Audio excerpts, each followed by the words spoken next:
Emma, Mm. si Becca nga pala. Bago natin kasama dito sa bahay. Nakuha ko siya sa agency. Hello po, ma'am. Naku, totoo naman po pala yung sinasabi ni Sir Angelo.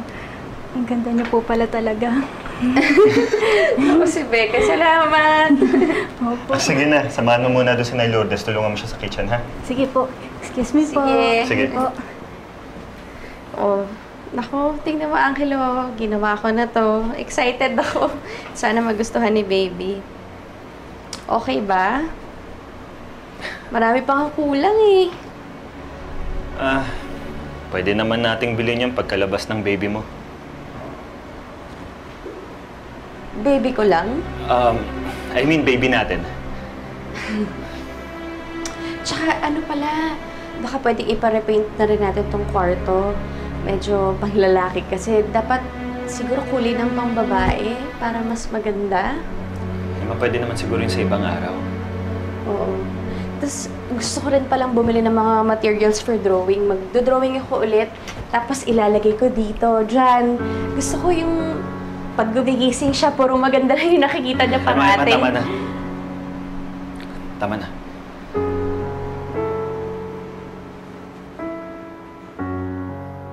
Okay ka lang ba? Galit ka ba? Kuya, tama na. Buti si Emma. Hindi makakabuti sa kanya kasi sinamahan ako. I'm sorry. I just had a rough time at the office. I'm really sorry. Same problem. I'm sorry.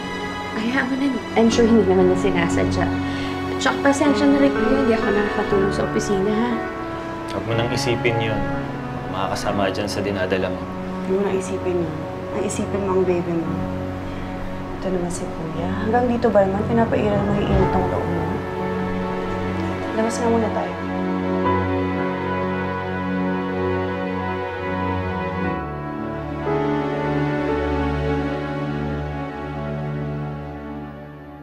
Kuya, parang kunog magrabe ka na kay Emma habang tumatagal. Intindihin mo na lang ako. Alam mo naman yung pinanggagalingan ko, di ba? Kailan ba kita hiniintindi? Muntik nang masira yung friendship namin ni Emma, di ba? Dahil ikaw lagi ang kinakampihan ko. Masisisi mo ba ako? Binigay kong lahat kay Emma, pero nagtaksil siya sa akin. At dahil dun sa pagtataksil na yun, nagbunga yun. Tapos ngayon, kailangan ko pang akuin yung anak ni Rom. Besting Rom yun. Kuya, hindi ko rin masisi si Emma. Dumistansya siya sa'yo. Humiling siya sa'yo na hayaan mo na lang siya. Dahil kahit anong gawin niya sa sarili niya, hindi niya kayang turuan na mahalin ka. Pero ikaw naman yung mapilit, di ba? Ayaw mo siyang mawala sa'yo. Sino bang mas matimbang sa'yo? Ha? Si Emma? O ako na kapatid mo? Kuya, hindi naman sa ganun. Pero nakikita ko lang yung tao na seryoso siya sa binitawan niyang pangako sa'yo. Nakalimutan na nga niya si Romy dahil puro yung anak na lang niya yung iniintindi niya. Nagbabagong buhay na yung tao. At kasama ka doon. Kasama ka sa pagbabagong buhay niya. Alam ko naman yun eh. Alam ko yun. Pero sa tuwing maaalala ko yung nangyari, parang nauulit-ulit eh.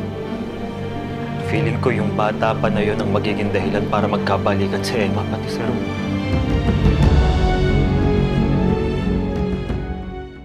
Huwag kang nag-iisip na kung ano-ano, Kuya. Nangako na si Emma. Magtiwala na lang tayo sa kanya. Sana nga madaling gawin yun, di ba?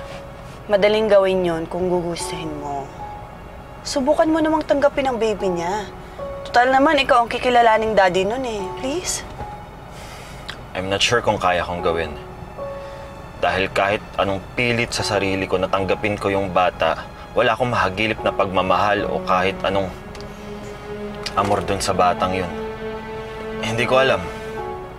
Siguro naman normal lang yun, di ba? Hindi naman kasi sa akin galing yung bata eh. Hindi lahat ganon. Maraming nag-aampon na. Pero tinatrato nilang tunay na anak nila yung ampon nila.